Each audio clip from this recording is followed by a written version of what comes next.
Salam, miqren çox şiddətli, bir tərəfli, birincil baş ağrısıdır. Bəs miqreni provokasiya edən, tetikləyən, qıcıqlandırıcı faktorlar hansılardır? Birinci növbədə şirniyyat un məmulatları. Yəni miqren baş ağrısından əziyyət çəkən pasientlər gluten pərhizi saxlamalıdır, xüsusilə şirniyyat və un məmulatlarından uzaq durmalıdır. Hava dəyişiklikləri, mövsüm dəyişiklikləri miqrenin əziyyət çəkən pasientlərdə həm qızmar günəş altında, həmçinin soyuq havalarda baş ağrısı başlaya bilər. Növbəti yuxu faktoru.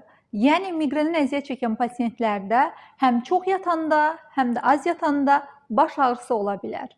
Müəyyən qidalar, məsələn, hisə verilmiş qidalar, hormonal dəyişikliklər, depressiya, stres, parlaq işıq, qoxular, yüksək səs miqren ataklarını qıcıqlandıra bilər və yaxud provokasiya edə bilər.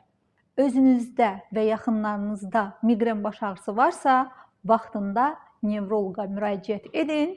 Hər zaman sağlam olun. Sizin nevroloq Dr. Jalə Qarayeva.